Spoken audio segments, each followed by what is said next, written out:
shirt that they had put on, the white shirt that went with my suit, it had so much material that I had to like fold it in the back, just double it around and tuck it in because it was like 3 sizes too big.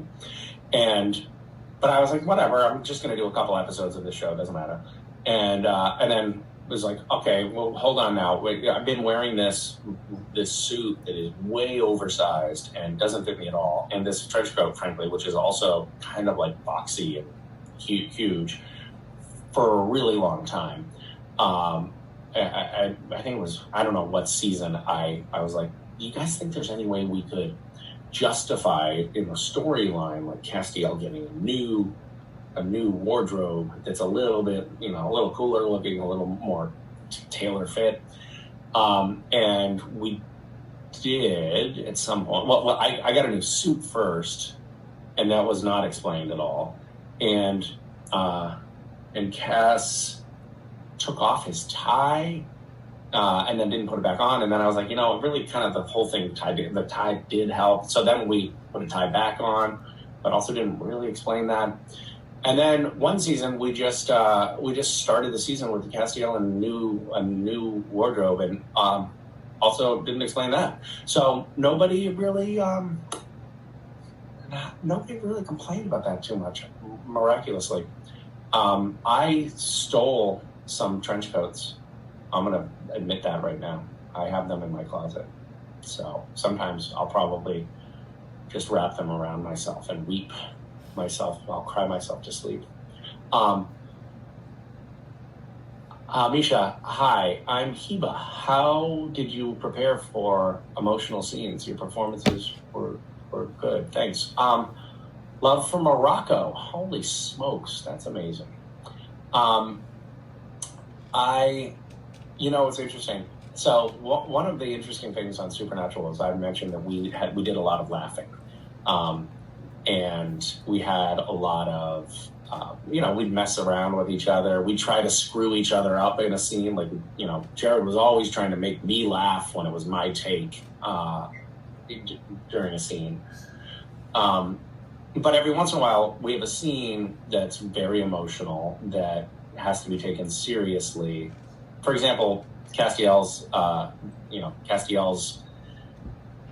declaration of love scene, and when he gets taken by the empty, that was an emotional scene where I couldn't just be like fucking around on set and then snap into it. I needed to stay in the right mindset, and it's a little bit hard, like to be, for me anyway, like to get into like this emotional state. I need to kind of like be off by myself and not chatting with people. And so I, on that scene, I went and I sat just in a little folding chair in the dark corner of the stage and just sort of ruminated on my own. And then Rob Hader, who's our stunt coordinator, noticed that I was doing that, and he just stood sentinel, and it was really sweet. He just he could tell that I needed my space, and so he stood about 15 feet away from me during that, during the setups on that scene, and just like made sure nobody came and chatted with me. And I didn't ask him to do that. And then when on set, when they were ready, he came and he said, Misha, they're ready for you right now. And he literally escorted me onto stage so that nobody would bother me. And I didn't ask him to do that, and I don't even know how he intuitively sort of picked up on the fact that I really needed to keep the blinders on and stay focused.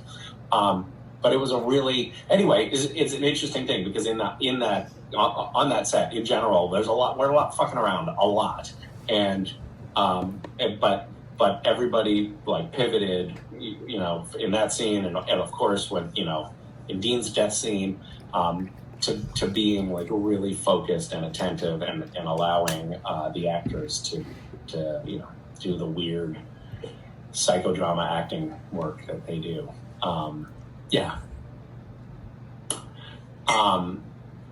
Hi. Okay. What other questions?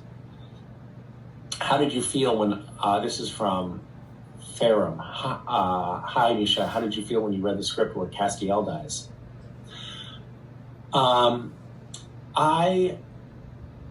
I knew that ending was coming for a long time because I'd been talking to Bob Behrens, the writer, about it, and I was really happy with it. You know,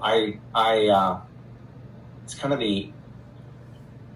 that was sort of the ending that I wanted for Cass, and so when I read the script, I was really happy that it had made it to the page, because it felt like it was a little risky and a little brave for the show to do, and I was happy to be a part of that, and happy to be able to have that character express love like that. So I was happy with it. Yeah.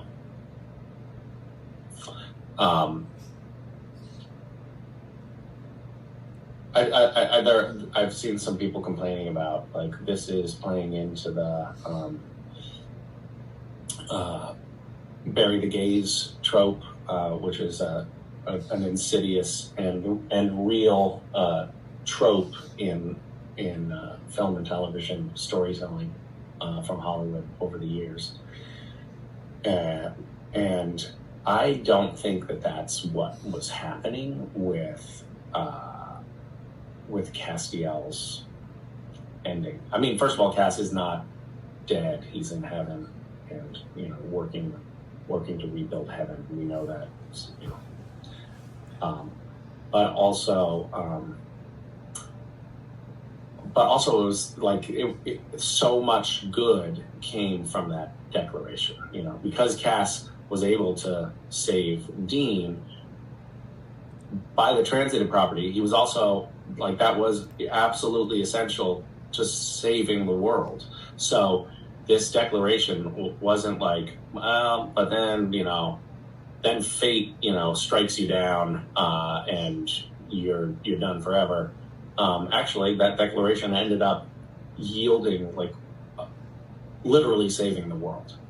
So and it was also it was of Cass's own volition. He wasn't forced to do that. That was his choice, and I think that's important too. So I maybe I'm naive, but I don't think that that's operating there. I don't think we're playing into that trope. And I'm glad that Castiel got to express that and got to have that ending. I think it's kind of important. I'm proud that the show did that, frankly. But I'm sure this is a conversation that we'll continue to have as we dissect it going forward. Yeah. Okay. What other questions do you guys have for me here?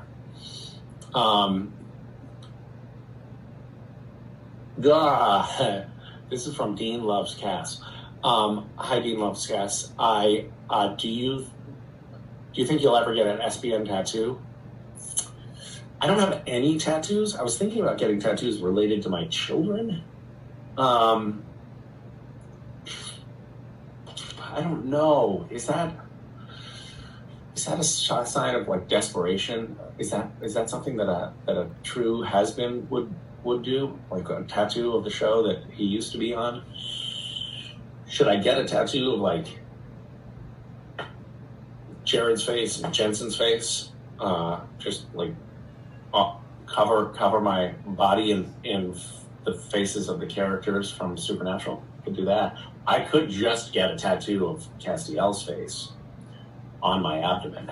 That could be really cool. That would be pretty sexy, I think. I'm gonna go ahead and say probably not on the tattoo from Supernatural for me. But if you want to get one, I'm totally supportive of that. Hi, Misha. I'm Jamie. What are 3 things that I do to be kind to myself? Oh, well, that's a sweet question.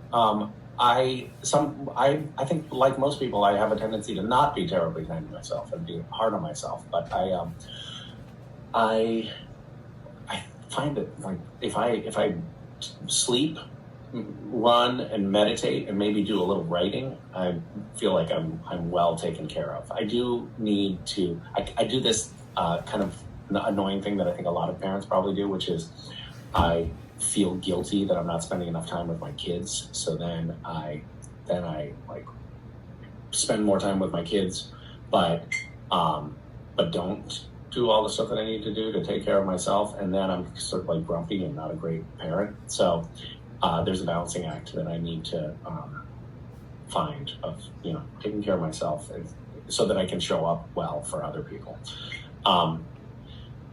Yeah. Mm-hmm. What was my Anna Xenova says, what is my favorite moment of the finale? My favorite moment of the finale was Dean's death scene. I just thought it was really masterfully executed. First of all, I thought it was really well done. Excellent performances from both Jared and Jensen in that scene. I thought it really, it made me cry. So that's pretty good. Hi, Misha. What was your best memory of your last day on the Supernatural set? Well, I don't know. Everyone was being really sweet. There were a lot of tears from the crew and the cast. Everybody was just like, it was. So my last day on set, my last scene was the last. It was the last scene. The last scene that I shot as Castiel was the last scene of the day on a Friday, and me and Alex and Richard Spade and Jensen, we all had to get to Las Vegas for a fan convention, a creation convention that was the next morning. So we shot late into the night. I think we finished around maybe 1:30 or something like that, and it was very teary. It was Cass's goodbye, but it was also my goodbye to the show. And then we had to get a chartered flight because I had to be working early in the morning, relatively early in the morning at the convention. The only way we could get there on time was on a chartered flight. So we got on this plane at 1:30 or 2 o'clock in the morning, and we took off, and we got about 15 minutes into the flight, and there was this flash of light and a huge shattering boom sound, and one of the engines on the plane, one of the jet engines on this plane exploded, literally exploded. And then the plane started just shuddering and screaming and shaking, and we had to circle back, and it was about 20, we had to circle back, and the plane was just shaking. I mean, it was like a jet that was shaking. It was really scary.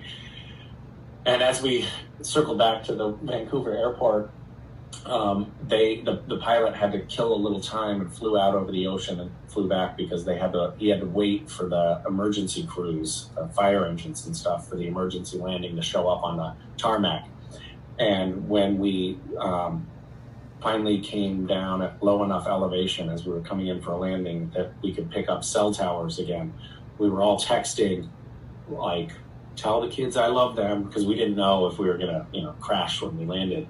And it was such a strange night because I said goodbye to Supernatural, said goodbye to Castiel, and then later in the night said goodbye to my kids.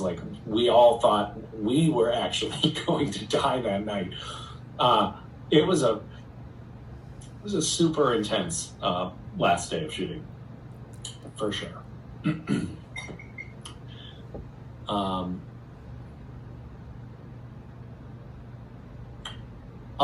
This is from Quilled. Hi, Misha. Do you think Cass and the other angels got their wings back? Great question. Yeah, probably. If we're rebuilding heaven, we have Jack on our side, who is now the new god. Why can't we finally have our wings back? What a long and miserable experience that was of not having wings. It was Cass was so powerful when he started. He could just snap his fingers and teleport anywhere in the world and time travel. And he lost all of that, his broken wings, and they never came back. You'd think that he would be focusing on trying to fix his wings all these years. I don't know why he didn't do that, because he would have been a much more powerful ally if he didn't have to drive around in the Pimp Mobile. I miss Castiel's car.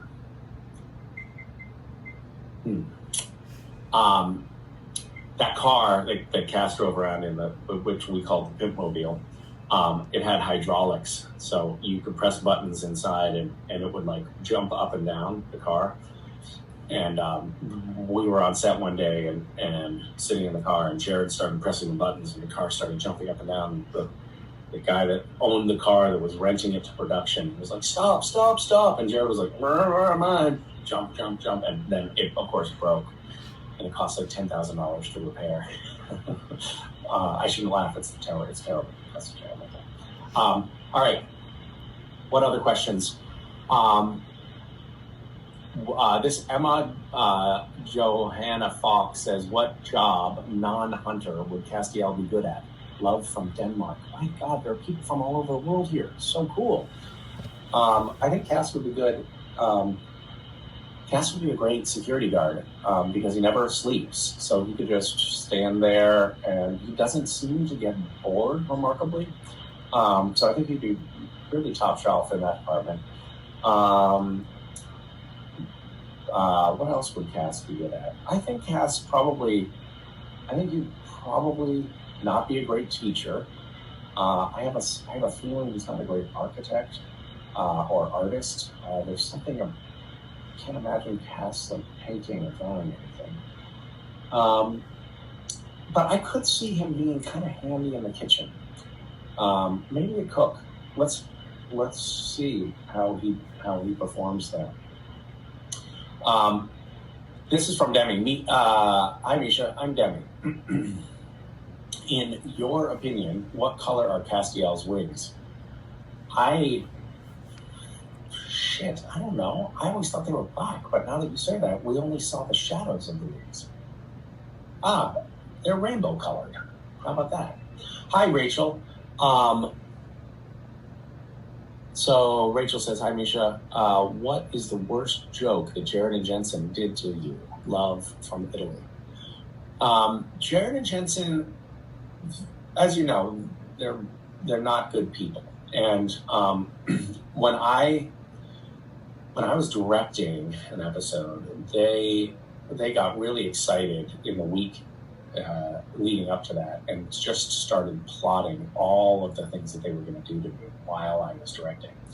And they were gonna try to break into my apartment and steal my furniture. They were going to they had all kinds of nefarious plans. Luckily, some crew members tipped me off. They were like, Misha, don't let anyone get your car keys. Misha, don't let anyone, get the keys to your apartment. There was fish left under my seat in my car, and our third AD was like, Misha, I got to tell you something. There's something under the seat in the car. And I was about to go back down to LA for like a week, and if I hadn't known about that, can you imagine a piece of fish just sitting in your car for a week? But I think the moment that's standing out to me, one of the things that Jared and Jensen kept doing, we have these director's chairs that are they're kind of stool height.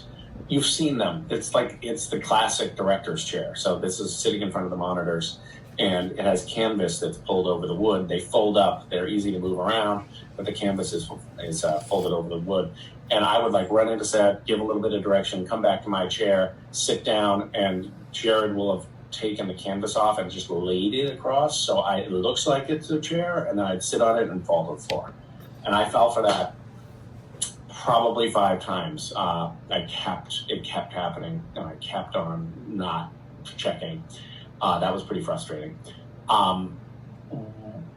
And then there was a moment when I was in the other room watching on the monitors and directing from there, just shouting over the wall, all right, let's go again, keep rolling, blah, blah, blah. And Jared kept on messing up his lines. I was like, Jared never messes up his lines. What's going on here? Come on. All right, let's go again. I just kept shouting, all right, let's keep trying, let's go again. And then, Jared kept messing up, and finally I was like, all right, I got to go talk to him because I don't know what's going on. I said, all right, cut. And I walked into the door, into the Men of Letters set. And as I walked in the door, Jared pied me in the face. And at that point, the cameras were all turned around. Everybody in the crew was complicit in this assault. And I was like, oh, shit. Like, it was whipped cream pie, and it just was, like, all over me. And in my eyes, and I don't know if you've ever been pied in the face with whipped cream, but it leaves you, like, kind of, everything looks blurry for, like, 20 minutes. You just can't get the cream out of your eyes. And anyway, I cleaned up. I got a towel. I cleaned up as much as I could. Jensen brought me another shirt, which was nice. I put on the other shirt. We did another couple of takes. Jensen was like, "I'm sorry, man. That sucks. That was too much." And then it was lunchtime, and we walked outside, and Jensen said, "Hey, Misha," and I turned around, and Jensen pied me in the face. So that I would say that probably was the worst of it. Let's see. Any other questions here? This is Anna, also from Brazil. How do you think Cass felt when he found out Jack was the new god?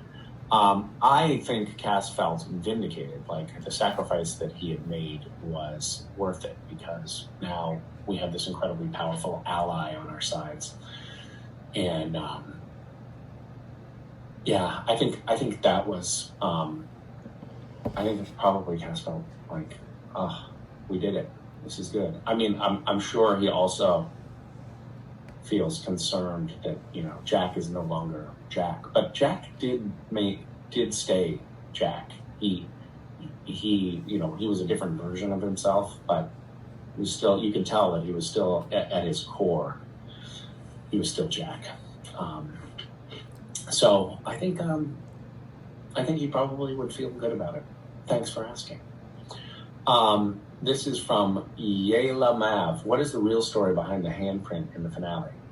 I don't know, but I think it was a nice touch. That was a really, really lovely callback. I thought it worked well. I can't remember how we came up with that, or if it was in the script. I don't remember. Sorry, I can't tell you. But wasn't it cool? Wasn't it a great callback to the very beginning? It was. I thought that was particularly poignant. This is Aria. Hi, Misha. My name is Aria. What is your favorite dad joke? A guy hears a knock at his door, opens the door, and on the front step there's a little snail. He picks a snail up, throws it into the yard. 2 years later, here's a knock at the door, opens the door, same snail. The snail says, "Hey, what was that all about?" Great joke. This is Nastya Belova. Hi, I'm from Russia. What's your favorite memory from offline, online panels?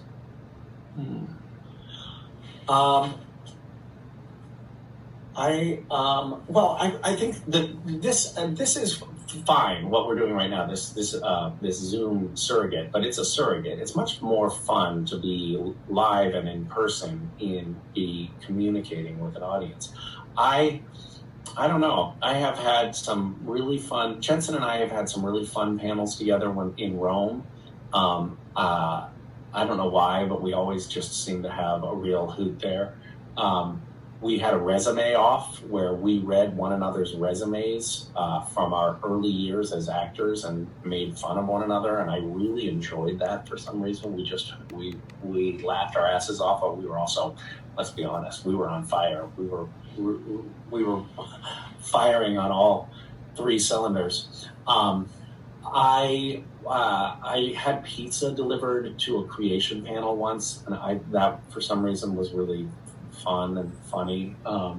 I before now at creation events we do this. There's a Saturday night special, and it's like this real full-on musical production that is quite extraordinary, and I can't wait till when we can get back to that.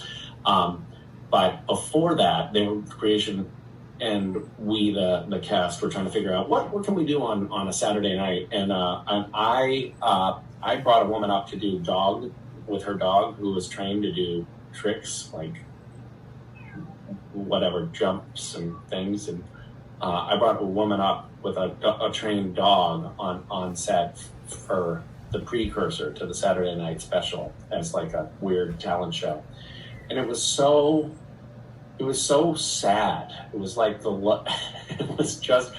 was like the definition of washed up. What unfolded there.